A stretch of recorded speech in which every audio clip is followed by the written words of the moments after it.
Halo.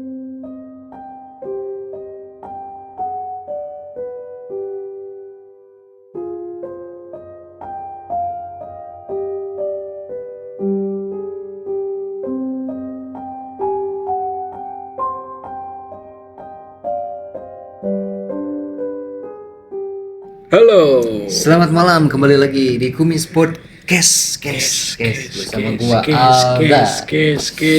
Anjing langsung ke DJ remix. Enggak, pod Oh.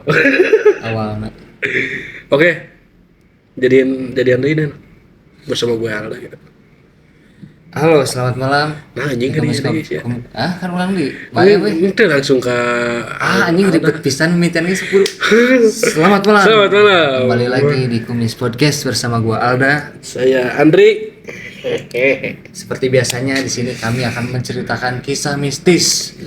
Kembali lagi dari cerita kawan kumis. Iya, Dan betul. ini tuh ceritanya tuh banyak ngerinya ini. Banyak kerinya ini Soalnya ini tuh bukan menemukan sosok, Bukan. tapi ini tuh Jelas-jelas Apa ya? nampak di depan mata nampak di depan mata real manusia. real manusia. Tapi Cuma- kenapa takut? Nah, Karena di sini tuh katanya orangnya sudah meninggal. udah meninggal. Dan ini tuh cerita dari Hermanto. Hermanto. Kejadiannya ia tuh kan berprofesi sebagai pemandi jenazah di Iya. rumah sakit Di rumah sakit. gitu. Nah, Yang ngurus-ngurusin lah ya. Mungkin. betul. Nah, dia tuh mengalami kejadiannya tuh pada saat memandikan jenazahnya. Gila, serem juga sih. Coba itu sambil dibuka laptopnya, kita lihat biografinya dulu. Oke. Oke, Kita lihat ini nah. ini tuh cerita dari Mas Hermanto. Betul. Dia itu orang Jawa tapi merantau ke Bandung. Bekerja di rumah sakit salah satu di kota Bandung.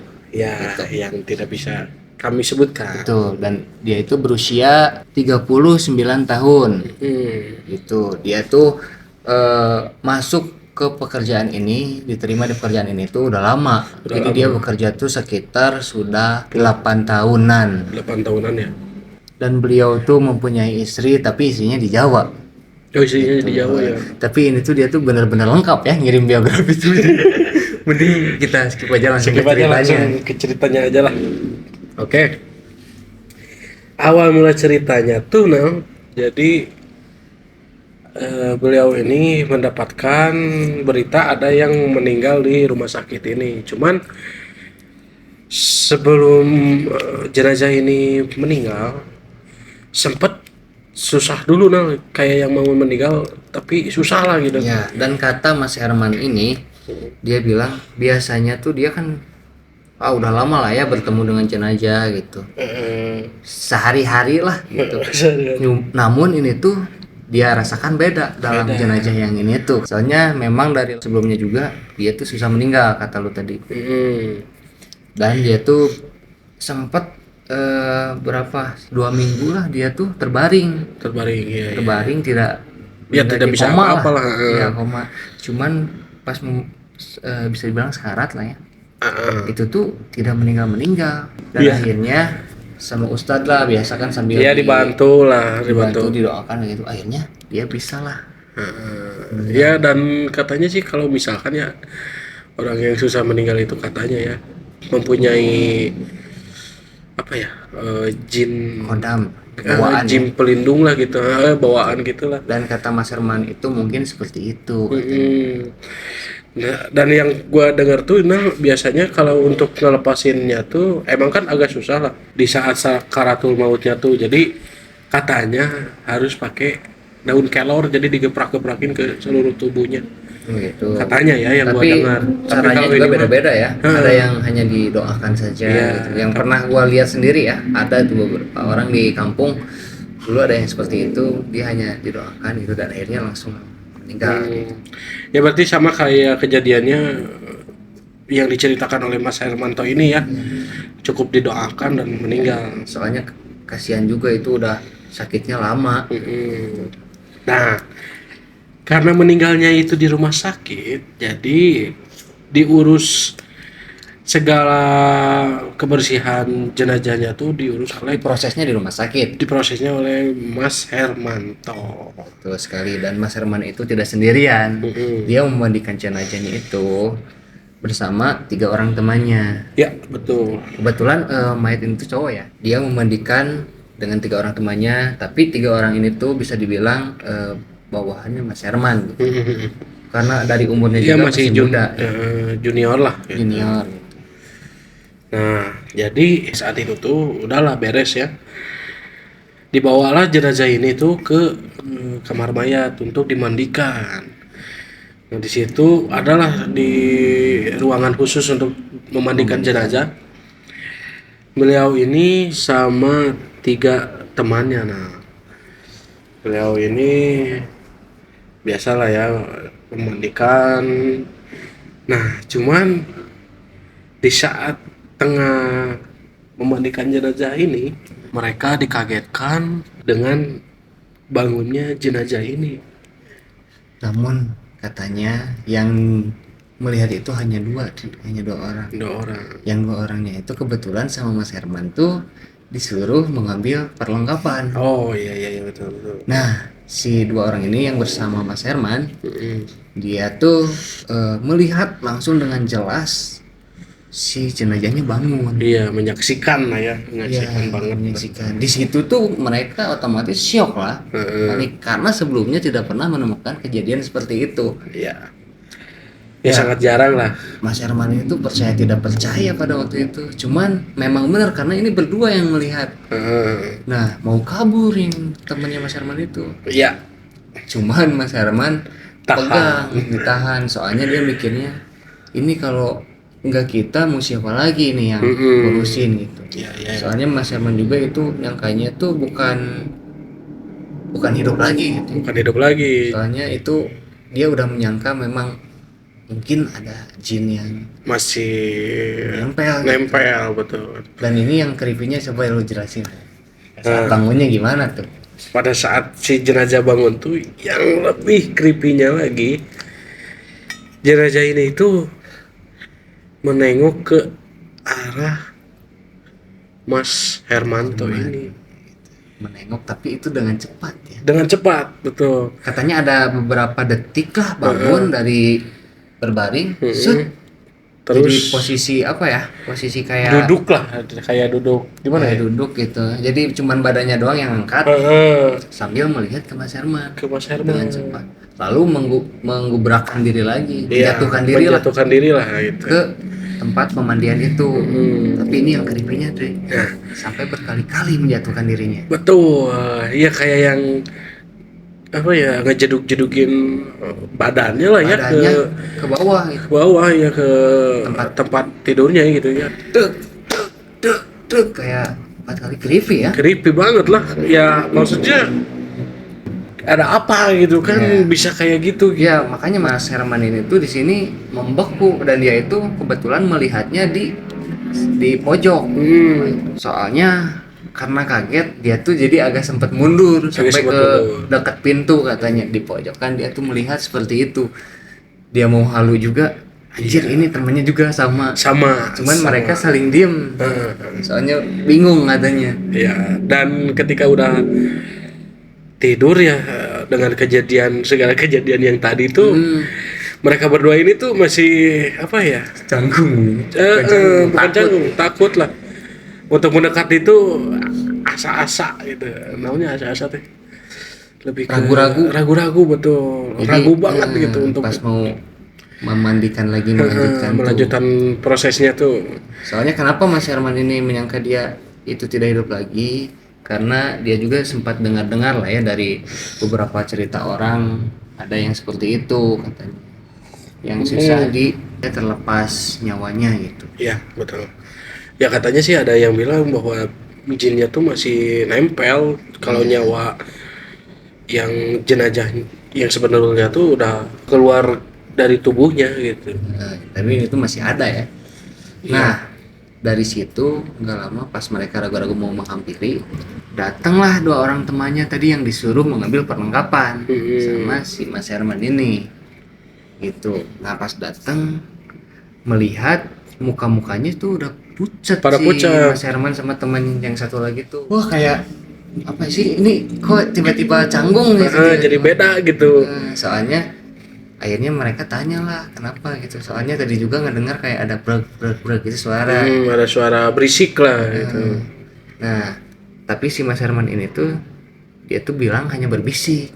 Udah jangan di sini diceritain. Soalnya nggak enak juga ya. Iya, Maksudnya kejadian seperti itu di situ, masa diceritain di situ gitu. Iya. Jadi sambil berbisik, tapi si dua temannya ini tuh udah connect kayak yang wah, ini ada sesuatu yang terjadi nih.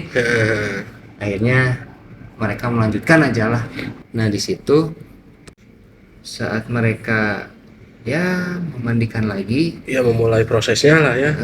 katanya matanya itu terbuka sama teman Mas Herman ini biasa ditutupkan gitu kan. Ya dicoba untuk Cuman ditutupkan. anehnya tuh ini susah gitu. Susah untuk menutup mata tuh gitu. Kan biasanya kan kalau yang udah meninggal ditutupin matanya tuh udah aja gitu nutup gitu kan. Ini mah ya gimana ya susah gitu. untuk menutup gitu. menutup matanya gitu. Makanya si teman ini tuh udah connect tuh itu soalnya lihat si jenazahnya juga dari awal tuh madam kok ini jadi kebuka dan susah.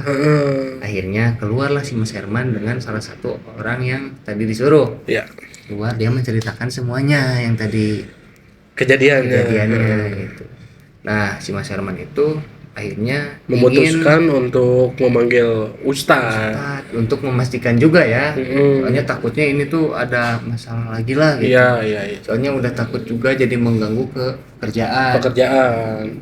Ya walaupun si Mas Herman tuh mentalnya kuat lah ya segitu. Ya kuat banget lah sampai berani untuk diam dulu gitu. Kalau gua kan udah langsung kabur Dan pasti. terbang juga men, soalnya udah mungkin biasa juga ya lihat mayat gitu. Cuman ini berbeda sedikit mungkin. Berbeda sedikit ya, bangun lagi gitu kan. Nah setelah memanggil ustadznya tuh mereka datanglah bertiga bersama ustadznya. Ketika datang sambil tetap melanjutkan proses pemandian, ustadz ini tuh kayak baca-baca doa lah untuk menutup lagi matanya. Karena itu tuh matanya tuh gimana ya, melotot banget lah gitu.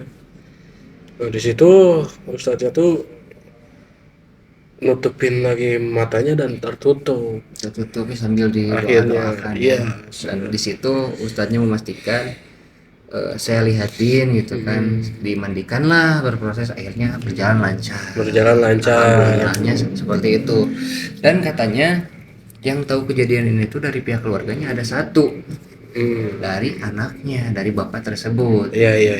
Dia tuh cuman si ustadz ini mengamanatkan, udahlah keluarga yang lain jangan sampai tahu kejadian ini. Soalnya takutnya jadi apalah, jadi omongan lah gitu. Jadi ya nggak enak lah. Cerita Mas Herman Tok ini tuh bener-bener sangat creepy lah. Kebayang nggak gua malu memandikan jenazah gitu kan, terus seperti itu gua mungkin udah kabur gitu. Ya sebelum kabur juga gua nggak akan mau sih untuk memandikannya gitu kan. Andai itu berprofesi sebagai pekerjaan itu. Iya. Pasti udah anjir gimana. Nah dan kan gua juga rumah di dekat masjid tuh. Kalau ada yang meninggal pasti di situ dimandikannya. Iya. Ya gua lihat jenazahnya aja gue takut gitu. Tiba-tiba jauh bentak anjir, jauh hudang. Dia dibayangkan hudang berat. Iya, ini bangun gitu dan kan. keripinya tuh menjeduk-jedukan dulu 4 kali lah. 4 kali kayak yang apa ya? Kayak yang marah mungkin ya. Apa gimana? Ya, mungkin seperti itu. Dan Mas Herman itu di situ hanya bisa terdiam, bingung. Pastilah lu bayangin posisinya mesti bingung banget. Dia takut campur dengan ini urusan pekerjaan gitu kan. Mana itu tanggung jawabnya lagi. Dua orangnya lagi keluar lagi gitu, mempersiapkan perlengkapan yang kira gua salut banget lah dengan mental ya. Dan ini tuh gua bangga sekali ya untuk pekerjaan seperti ini tuh, karena bisa dibilang jarang loh yang mau bekerja seperti ini, benar nggak? Ya iyalah. Makanya bisa gue sebut ini adalah sebuah pekerjaan atau salah satu pekerjaan yang mulia. Iya. gitu. Ya kalau bukan mereka siapa lagi Itu gitu. jasanya tuh gede lah ya. Apalagi kan Mengurus jenazah tuh. menurut keterangan Mas Hermanto ini tuh beliau memandikannya tuh kadang suka malam, Nah, jadi gimana siang, gimana keadaan jenazahnya gitu, meninggalnya jam berapa gitu kan. apalagi kalau yang kecelakaan mendadak di malam hari gitu Iya. kan, si korban harus langsung di Proses lah untuk dipasangin kain kafan, dimasukkan ke peti kan. tuh Itu sangat apa ya, membutuhkan mental yang sangat kuat, kuat gitu. keren lah. Salut gua sama Mas Hermanto. Mas Hermanto. Walaupun ini ceritanya agak sedikit mengerikan ya, cuman doa saya semoga Mas Herman itu tidak kapok lah dan terus bisa Menjalani profesi inilah ya. gitu. Oh iya Nal, dan ada lagi nih keterangan dari Mas Hermanto tuh sebelumnya pernah memandikan jenazah posisinya satu orang, Mas Hermanto doang. Tapi tidak mengalami seserem ini gitu. Iya, ini tuh padahal dia ditemenin ya. Iya, kalau yang pada saat ya memandikan sendiri itu cuman merinding-merinding ya biasalah, yang beliau juga udah dianggap biasa aja Manusiawi gitu, cuman lah ya. gitu. Ya, ini bisa dibilang adalah cerita pengalaman perdananya dalam Profesi. melihat kejadian seperti itu, Iya. merasakan langsung. Kami dari pihak Kumis Podcast sangat berterima kasih atas kiriman cerita pengalaman mistis dari Mas Hermanto ini ya Nal ya. Ya, doa dari gua juga semoga Mas Herman tuh lancar rezekinya. Amin amin amin. Pahalanya tambah gede soalnya kan mau mengerjakan pekerjaan yang mulia ini gitu. Iya betul. Semoga sehat selalu lah. Terus salam buat istrinya yang berada di Jawa juga. Iya, salam untuk anak-anaknya juga. Betul sekali. Pokoknya sehat terus gitu. Dan tidak lupa juga untuk salam kepada teman-temannya juga lah ya. Nah, yang betul. satu profesi. Boleh lah.